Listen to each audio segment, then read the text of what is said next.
मग ह्या अभ्यासकांनी आता तिथं म्हणणं मांडावं. उगाच व्हॉट्सअप फेसबुकला गप्पा ठोकीत बसण्यापेक्षा इकडं समाजाच्या कामाला किती हे त्याच्यातून दाखवून तुम्हाला आम्हाला काय दाखवायचं आहे, काय सिद्ध करायचं आहे तुम्हाला. मी आहे तोवर कोणी टेन्शन घ्यायचं नाही. एकही मराठवाड्यातला मराठा राहणार नाही, हे शब्द मी तुम्हाला आज देतो. एक सुद्धा राहणार नाही. त्यांचा धंदाच येतो त्याचा. कोणाचं चांगलं व्हायला लागलं की त्यांच्या अन्नात माती घालायची. त्यामुळे काही होणार नाही त्या कायद्याला. पाटील रायगडचा दौरा कसा असणार काय सांगा. आज आमचं आपल्या विश्वाचं दैवत छत्रपती शिवरायांच्या चरणी पुन्हा नतमस्तक होण्यासाठी चाललो आहे रायगडाला. आज मुक्काम येत आम्ही रायगडला. उद्या सकाळी 30 तारखेला रायगडाच्या चरणी नतमस्तक होऊन तिथले पवित्र माती कंपाळी लावून आशीर्वाद घेऊन पुन्हा अंतरवल्ली येणार आहे. तर जातानीचा मार्ग जातानीचा मार्ग रायगड येतानीचा दुसरा आहे. बरं रायगडच निवडण्यामागचं कारण काय आहे? तुम्ही शपथ वगैरे घेतली होती का? काय नेमकं कारण होतं की तुम्ही पुन्हा रायगड? नाही मी तो कायदा बनल्याच्या नंतर दर्शन घ्यायला येईल म्हणून मी आता दर्शन घेण्यासाठी चाललोय. तुम्ही म्हणाले होते की ज्यावेळेस आरक्षण मिळेल त्यावेळेस तसंच गुलालाचा ट्रक घेऊन लोणावळ्यापर्यंत आणि तिथून पुढं रायगडला जाणार असं म्हणले होते. या कायद्याच्या मार्फत हे जो कायदा काल बनला आहे, अधिसूचना निघाल्या, याची अंमलबजावणी झाल्याच्या नंतर आणि याच्या मार्फत ज्याची नोंद मिळाली त्याच्या सोयऱ्याला एक प्रमाणपत्र मिळालं की मग विजयी सभा घेणार. जाहीर सभेचं काय? विजयी सभा घेणार आता ते सांगितलं. विजयी सभा कुठं रायगडाच्या ते मी वेळेवर डिक्लेअर करणार. पाटील अधिसूचना निघाली ती आता तुम्ही बोलला गुलालाचा अपमान सरकार करणार नाही. सरकारने आता काय करायला हवं, काय काळजी घ्यावी? अगोदर हे सांगतो, बरं झालं तुम्ही विचारलं. अगोदर हे सांगतो की सरकारनं त्यावरती म्हणणं मागितलेलं आहे. 15 दिवसाचा वेळ आहे म्हणणं देणाऱ्यांना.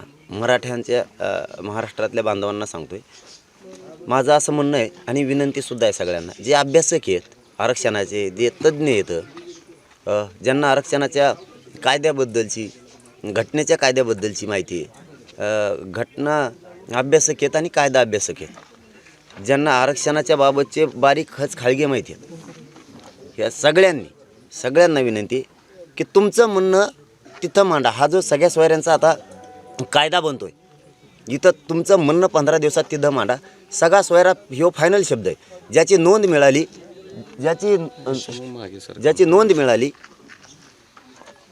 त्याच्या सोयऱ्यांना यापासून नोंद न मिळाल्यामुळं फायदा होणार आहे लाखो करोडो लोकांचा. ही शब्द मराठा समाजाने लक्षात ठेवावा. मग ह्या अभ्यासकांनी आता तिथं म्हणणं मांडावं. उगाच व्हॉट्सअप फेसबुकला गप्पा ठोकीत बसण्यापेक्षा इकडं समाजाच्या कामाला किती हे त्याच्यातून दाखवून तुम्हाला आम्हाला काय दाखवायचं आहे, काय सिद्ध करायचं आहे तुम्हाला. त्याच्यापेक्षा तिथं ताकद वापरा तुमची. इकडे तिकडे शक्ती वायाला घालू नका. तुमची बुद्धीचा उपयोग तिथं करा. तो शब्द फायनल राहणार आहे सगळ्या सोयऱ्यांचा, कारण त्याच्यातच महाराष्ट्रातल्या मराठ्याचं कल्याण होणार आहे. फक्त याच्यात तुमचं आणखीन काही म्हणणं ॲड करायचं आहे का? महाराष्ट्रातल्या मराठा समाजाने हे लक्षात ठेवावं की मी त्यांना आव्हान केलेलं आहे. तुमचं काय म्हणणं मांडायचं आहे का तुम्ही तिथं मांडा, म्हणजे आणखीन तो कायदा मजबूत होईल. ध्यानात असू द्या. सगळ्यांना मी खरंच हात जोडून विनंती करून सांगतो, अभ्यासकांना, सगळे तज्ज्ञ येतं, जे कोण असतील, वकील बांधव असतील, त्यांनी मराठा समाजाचा तो सगळ्या सोयऱ्यांचा होणारा कायदा मजबूत होण्यासाठी तुमचं काय म्हणणं आहे ते मांडा. ते त्याच्यात घेणार आहेत. इकडं कशाला मांडता आणि इकडं कशाला लिहिता, आमकं झालं तर काही झालेलं नाही. काहींची म्हणतो मी उगं पोटदुखी विचारलं नाही म्हणून काही नाही केलं. काय विचारायचं आहे? समाजाचं कल्याण झालं आहे. मी माझ्या मायबाप समाजाला विचारतो आणि ते करतो. समाजाचं कल्याण झालेलं आहे. आणि याला जोडून एक महत्त्वाचा विषय, मराठवाड्यात कमी नोंदी सापडल्यात, त्यामुळे आपण गॅजेट घ्यायचं लावलेलं आहे सरकारला. त्याचबरोबर मुंबई गव्हर्नमेंटचं सुद्धा गॅजेट घ्यायचं सांगितलं आहे. 1902चे सुद्धा जे पुरावे ते सुद्धा घ्यायचे सांगितले. सातारा संस्थांचे सांगितले. विशेष करून मराठवाड्यातल्या मराठ्यांना सांगतो, कोणालाही टेन्शन घ्यायची गरज नाही. मी आहे तोवर कोणी टेन्शन घ्यायचं नाही. एकही मराठवाड्यातला मराठा राहणार नाही, हे शब्द मी तुम्हाला आज देतो. एक सुद्धा राहणार नाही. जसं तुम्ही म्हणताय की सजेशन तुम्ही सुचवा, तसेच 15 दिवसात त्याच्यावर ऑब्जेक्शन पण येऊ शकतात. काल छगन भुजबळांकडे बैठक झाली, सर्व ओबीसी नेत्यांनी. त्याच्यात एक मिनिट, त्याचं त्यांचा धंदाच येतो त्याचा. कोणाचं चांगलं व्हायला लागलं की त्यांच्या अन्नात माती घालायची. त्यामुळे काही होणार नाही त्या कायद्याला. त्याचे राजपत्रित आधी सूचना निघालेल्या आहेत. काहीच होऊ शकत नाही आता. काहीच नाही. हरकती घेतील ठीक आहे, परंतु त्याच्यात त्यांना एवढं तरी डोकं पाहिजे बैठक घेणाऱ्याला.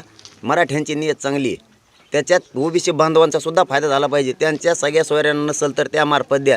इतकी नियत साफ आहे आमची. तुमच्यासारखी अशी लोकांच्या अन्नात माती घालणारी नियत आमची नाही.